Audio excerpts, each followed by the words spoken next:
അസ്സാം വലൈക്കും dear friends. ഇന്നത്തെ നമ്മുടെ സ്പെഷ്യൽ നിങ്ങൾ ആരും ഇതുവരെയും ട്രൈ ചെയ്ത് നോക്കിയിട്ടില്ലാത്ത ഒരു അടിപൊളി വെറൈറ്റി റെസിപ്പിയാണ്. നമ്മുടെ ഈ വീഡിയോ കണ്ടുകൊണ്ടിരിക്കുന്ന സമയത്ത് നിങ്ങൾക്ക് ഇഷ്ടപ്പെടുകയാണെങ്കിൽ ഒന്ന് ലൈക്ക് ചെയ്തേക്കണേ. അതുപോലെ തന്നെ നമ്മുടെ ഈ ചാനൽ ആദ്യമായിട്ട് കാണുന്നവരും ഇതുവരെയും സബ്സ്ക്രൈബ് ചെയ്യാത്തവരും പ്ലീസ് ഒന്ന് സബ്സ്ക്രൈബ് ചെയ്തേക്കണേ. ഞാനിടുന്ന വീഡിയോസ് ഉടനടി കിട്ടുന്നതിനായി സബ്സ്ക്രൈബ് ബട്ടന്റെ തൊട്ടടുത്ത് കാണുന്ന ബെല്ലൈക്കൺ കൂടി ക്ലിക്ക് ചെയ്തിട്ട് ഓൾ എന്ന ഓപ്ഷൻ എനേബിൾ ചെയ്യാനും മറക്കല്ലേ.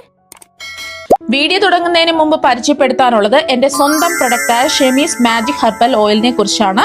മറ്റു പല ഹെയർ ഓയിൽസ് യൂസ് ചെയ്തിട്ട് റിസൾട്ട് ലഭിക്കാത്തവർക്ക് വേണ്ടി സ്പെഷ്യലി തയ്യാറാക്കിയ പ്രീമിയം ഓയിലാണിത്. 120ഓളം ഹെർബൽസ് ചേർത്ത് തയ്യാറാക്കിയ ഈ ഓയിൽ മുടി കൊഴിച്ചിൽ, താരൻ, കഷണ്ടി, മുടി കട്ടിക്കുറവ്, മുടി പൊട്ടിപ്പോകൽ, പ്രത്യേകിച്ച് നര എന്നിവ കുറയ്ക്കാൻ പൂർണ്ണമായിട്ട് സഹായിക്കും. റിസൾട്ട് ലഭിച്ചില്ലെങ്കിൽ മെഡിക്കൽ ഇഷ്യൂസ് ഇല്ലാത്തവർക്ക് ഫുൾ ക്യാഷ് റീഫണ്ട് നൽകുന്നതാണ്. നമ്മുടെ എണ്ണ ഉപയോഗിച്ചവരുടെ ഇമ്പോർട്ടന്റ് ആയ കുറച്ച് ഫീഡ്ബാക്സ് മാത്രം വീഡിയോയുടെ അവസാനം കാണിക്കുന്നുണ്ട്. കൂടുതൽ ഫീഡ്ബാക്സ് വീഡിയോയിൽ ചേർത്താൽ വീഡിയോയ്ക്ക് ലെന്ത് കൂടും. എണ്ണ വാങ്ങാൻ താല്പര്യമുള്ളവർ വാട്സപ്പിൽ വന്നാൽ ബാക്കി ഫീഡ്ബാക്സ് എല്ലാം അയച്ചു തരാം. ഓർഡർ ചെയ്യാനും റേറ്റും ഡീറ്റെയിൽസും അറിയാൻ താഴെ കാണുന്ന വാട്സപ്പ് നമ്പറിൽ മെസ്സേജ് ചെയ്യുക. ഇതിനായിട്ട് ഞാൻ ഇവിടെ 250 ഗ്രാം എല്ലില്ലാത്ത ചിക്കൻ കഷ്ണങ്ങളാണ് കട്ട് ചെയ്ത് എടുത്തിട്ടുള്ളത്. ചെറിയ കഷ്ണങ്ങളായിട്ട് വേണം ചിക്കൻ കഷ്ണങ്ങൾ കട്ട് ചെയ്തെടുക്കാൻ. ഈ ഒരു വലുപ്പത്തിൽ കട്ട് ചെയ്തിട്ട് എടുക്കാം. അതുപോലെ തന്നെ എല്ലോട് കൂടിയുള്ള കഷ്ണങ്ങൾ എടുക്കരുത്. എല്ലില്ലാത്ത കഷ്ണങ്ങൾ, ബോൺലെസ് ചിക്കൻ വേണം എടുക്കാനായിട്ട്. ഒരു 1/4 കിലോ ചിക്കൻ ആണ് എടുത്തിട്ടുള്ളത്. ഇനി ഇതിലേക്ക് ഒരു ആവശ്യത്തിനുള്ള ഉപ്പ് ചേർത്ത് കൊടുക്കാം. ഞാനിപ്പോൾ ഒരു 1/2 ടീസ്പൂൺ ഉപ്പാണ് ചേർക്കുന്നത്. ഇതിലേക്ക് ഒരു 1/2 ടീസ്പൂൺ ഇഞ്ചി വെളുത്തുള്ളി പേസ്റ്റ് ആണ് ചേർത്ത് കൊടുക്കുന്നത്. ഇഞ്ചി വെളുത്തുള്ളിയും ചതച്ച് ചേർത്ത് കൊടുത്താലും മതി, കുറച്ച് ചേർത്ത് കൊടുത്താൽ മതി. ഇതിലേക്ക് ഒരു 1/4 ടീസ്പൂൺ മഞ്ഞൾപ്പൊടി ചേർക്കാം. 1/2 ടീസ്പൂൺ മുളക് പൊടിയും കൂടി ചേർത്ത് കൊടുക്കാം. ഞാനിപ്പോൾ കാശ്മീരി മുളക് പൊടിയാണ് എടുത്തിട്ടുള്ളത്. സാധാരണ എരിവുള്ള മുളക് പൊടിയാണെന്നുണ്ടെങ്കിൽ ഒരു 1/4 ടീസ്പൂൺ എടുത്താൽ മതിയാവും. ഇതെല്ലാം കൂടി നന്നായിട്ടൊന്ന് മിക്സ് ചെയ്തെടുക്കാം. അപ്പോൾ അതെല്ലാം ഒന്ന് മിക്സ് ചെയ്ത് എടുത്തിട്ടുണ്ട്. അപ്പോൾ ചിക്കനിൽ ഇതെല്ലാം ഒന്ന് പിടിച്ച് കിട്ടാൻ വേണ്ടിയിട്ട് ഒരു 10 മിനിറ്റ് നമുക്ക് റെസ്റ്റ് ചെയ്യാൻ വെക്കാം. ഇനി ഒരു പാൻ ചൂടാക്കാൻ വെച്ചിട്ടുണ്ട്. ഇതിലേക്ക് 8 വറ്റൽമുളകാണ് ഇട്ട് കൊടുക്കുന്നത്. ഇത് കാശ്മീരി വറ്റൽമുളകല്ല, സാധാരണ എരിവുള്ള വറ്റൽമുളകാണ് എടുത്തിട്ടുള്ളത്. കാശ്മീരി വറ്റൽമുളക് ആണെന്നുണ്ടെങ്കിൽ 12 വറ്റൽമുളക് വരെ എടുക്കാവുന്നതാണ്. പിന്നെ ഇതിലേക്ക് 2 ടേബിൾ സ്പൂൺ മുഴുവൻ മല്ലിയാണ് ചേർത്ത് കൊടുക്കുന്നത്. മല്ലി ഇല്ലാന്നുണ്ടെങ്കിൽ മല്ലിപ്പൊടി ലാസ്റ്റിൽ ചേർത്ത് കൊടുത്താലും മതി. പിന്നെ ഇതിലേക്ക് 1 ടീസ്പൂൺ ചെറിയ ജീരകം ചേർത്ത് കൊടുക്കുന്നുണ്ട്. അതുപോലെ തന്നെ 1 ടീസ്പൂൺ വലിയ ജീരകം കൂടി ചേർത്ത് കൊടുക്കുന്നുണ്ട്. പിന്നെ ഇതിലേക്ക് 1/2 ഇഞ്ച് വലുപ്പത്തിലുള്ള ഒരു കഷ്ണം പട്ട, 4 ഏലക്ക, ഒരു 4 ഗ്രാമ്പും കൂടി ചേർത്ത് കൊടുക്കുന്നുണ്ട്. അപ്പം ഇതൊന്നും ഇല്ലാന്നുണ്ടെങ്കിൽ ലാസ്റ്റിൽ ഗരം മസാല പൊടി ചേർത്ത് കൊടുത്താലും മതി. ഫ്ലെയിം ഓണാക്കി കൊടുത്തിട്ടുണ്ട്. ഇതിലേക്ക് 1 ടീസ്പൂൺ എണ്ണ ഒഴിച്ചു കൊടുക്കാം. ഏതെണ്ണ വേണമെങ്കിലും എടുക്കാം. ഇനി നമുക്കിതൊന്ന് റോസ്റ്റ് ചെയ്തെടുക്കാം. മുളകൊക്കെ ചേർത്ത് കൊടുക്കുന്നത് അവരവരുടെ എരിവിനനുസരിച്ചാണ് ചേർത്ത് കൊടുക്കേണ്ടത്.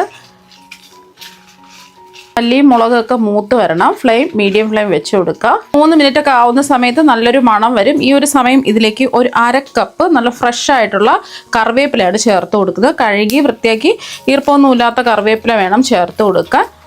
എന്നിട്ട് ഈ കറിവേപ്പിലയും ഒന്ന് മൊരിഞ്ഞ് വരണം. കറിവേപ്പില ചേർത്ത് കൊടുത്തതിന് ശേഷം ഫ്ലെയിം ഒന്ന് കുറച്ച് വെച്ച് കൊടുക്കുക. കറിവേപ്പിലയൊക്കെ മൊരിഞ്ഞ് വന്നിട്ടുണ്ട്. ഈ ഒരു പരുവാവുന്നവരെ വറുത്തെടുക്കുക. ഇപ്പം ഇത് നല്ല ചൂടാണ്. ചൂട് മാറാൻ വേണ്ടിയിട്ട് നമുക്ക് മാറ്റി വയ്ക്കാം. അതേ പാനിൽ തന്നെ ഒരു 1/4 കപ്പ് എണ്ണ ഒഴിച്ചു കൊടുക്കുക. അപ്പോൾ എണ്ണ ഒന്ന് ചൂടായിട്ടുണ്ട്. ഇതിലേക്ക് ഒരു വലിയ സവാള നീളത്തിൽ അരിഞ്ഞതിട്ട് ഒന്ന് വറുത്തെടുക്കാം. ചെറിയ സവാളയാണെന്നുണ്ടെങ്കിൽ 2 എണ്ണം എടുക്കുക.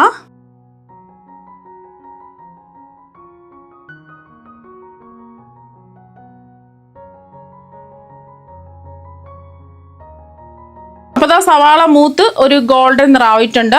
ഈ ഒരു നിറം ആവുമ്പോൾ നമുക്ക് എണ്ണയിൽ നിന്ന് കോരി മാറ്റാം. അല്ലാന്നുണ്ടെങ്കിൽ ഇരുന്ന് കഴിയുമ്പോൾ കുറച്ചും കൂടെ ഒന്ന് മുരിഞ്ഞ് ബ്രൗൺ കളർ ആവും. അപ്പോൾ എണ്ണയിൽ നിന്ന് നമുക്ക് കോരി മാറ്റാം. അപ്പോൾ ബാക്കി വന്ന എണ്ണയിൽ ഒരു 12 വെളുത്തുള്ളി അല്ലികൾ ഒന്ന് നമുക്ക് വറുത്തെടുക്കാം. കുറച്ച് വലിയ വെളുത്തുള്ളി അല്ലികളാണ്. നല്ല വലിപ്പമുള്ളത് 2ആയിട്ട് മുറിച്ചാണ് ഇട്ട് കൊടുത്തിട്ടുള്ളത്. നല്ലൊരു ഗോൾഡൻ നിറം ആവുന്നത് വരെ ഒന്ന് ഫ്രൈ ചെയ്തെടുക്കാം. വെളുത്തുള്ളി എല്ലാം മൂത്ത് വന്നിട്ടുണ്ട്. എണ്ണയിൽ നിന്നങ്ങ് കോരി മാറ്റാം. ബാക്കി വന്ന എണ്ണയിൽ നമ്മൾ നേരത്തെ റെസ്റ്റ് ചെയ്യാൻ മാറ്റി വെച്ചിരിക്കുന്ന ചിക്കൻ കഷ്ണങ്ങൾ 10 മിനിറ്റ് കഴിഞ്ഞിട്ടുണ്ട്. അത് ഓരോന്നായിട്ട് ഈ എണ്ണയിലിട്ട് ഒന്ന് ഫ്രൈ ചെയ്തെടുക്കാം. എണ്ണ കുറവുണ്ടെന്നുണ്ടെങ്കിൽ കുറച്ചും കൂടെ എണ്ണ ഒഴിച്ചു കൊടുക്കുക. നല്ലതുപോലെ നല്ല ക്രിസ്പി ആയിട്ട് വേണം ഇത് ഫ്രൈ ചെയ്തെടുക്കാൻ.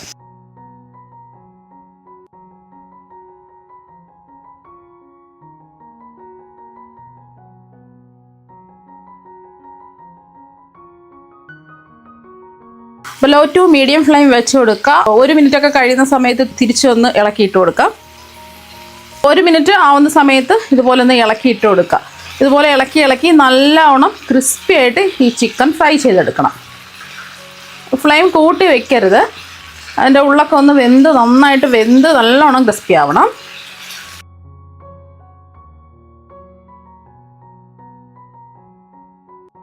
അപ്പോൾ നല്ല ക്രിസ്പി ആയിട്ട് ഇതാ ഫ്രൈ ചെയ്തെടുത്തിട്ടുണ്ട്. ഇനി നമുക്ക് എണ്ണയിൽ നിന്നങ്ങ് കോരി മാറ്റാം.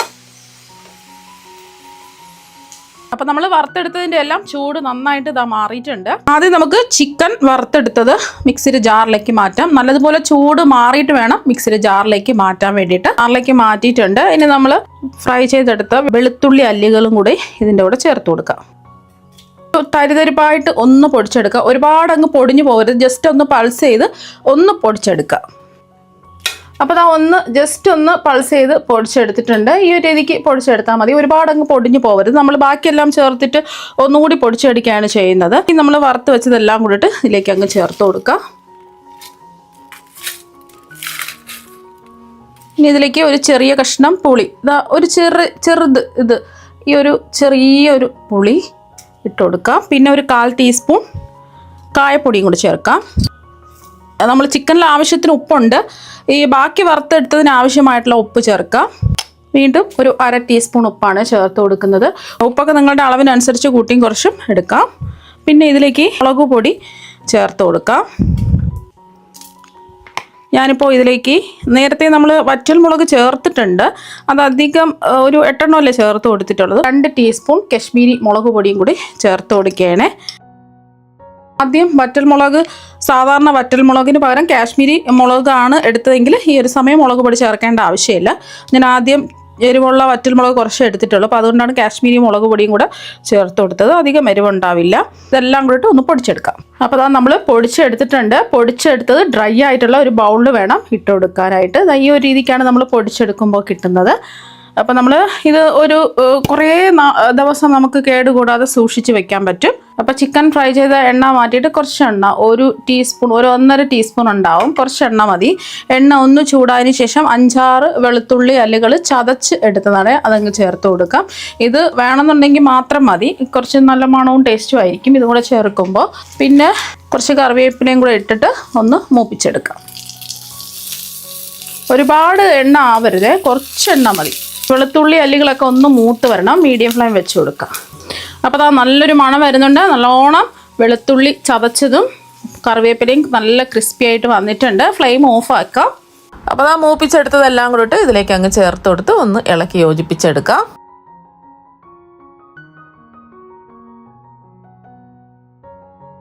ചിക്കൻ വെച്ചിട്ട് നമ്മൾ റെഡിയാക്കി എടുത്ത ഇതൊരു ചമ്മന്തി പൊടിയല്ല, പക്ഷെ പലഹാരത്തിൻ്റെ കൂടെയും അതുപോലെ തന്നെ ചോറിൻ്റെ കൂടെയൊക്കെ ഒരുപാട് നല്ല ടേസ്റ്റാണ് ഇത് കഴിക്കാൻ വേണ്ടിയിട്ട്. ഇത് ഇങ്ങനെ എടുത്തിട്ട് കുറച്ച് നെയ്യും കൂടെ എടുത്ത് കുഴച്ച് കഴിക്കുകയാണെന്നുണ്ടെങ്കിൽ നല്ല അടിപൊളി ടേസ്റ്റാണ്. ദോശ, ഇഡ്ഡലി, ചോറിൻ്റെ കൂടെയൊക്കെ കഴിക്കാൻ അടിപൊളി ടേസ്റ്റാണ്. പിന്നെ കുറേ ദിവസം നമുക്ക് കേടുകൂടാതെ ഫ്രിഡ്ജിൽ സൂക്ഷിച്ച് വെക്കാനും പറ്റും. പുറത്ത് 2-3 ദിവസമൊക്കെ ഇരിക്കും. അപ്പോൾ നിങ്ങൾ എന്തായാലും ചിക്കൻ വെച്ചിട്ട് ഇതുപോലെ ഒരു പ്രാവശ്യം ഒന്ന് ട്രൈ ചെയ്ത് നോക്കാം. തീർച്ചയായും നിങ്ങൾക്ക് എല്ലാവർക്കും ഒരുപാട് ഇഷ്ടമാകും. അപ്പോൾ നമുക്ക് മറ്റൊരു വെറൈറ്റി വീഡിയോ ആയിട്ട് വീണ്ടും കാണാം. താങ്ക്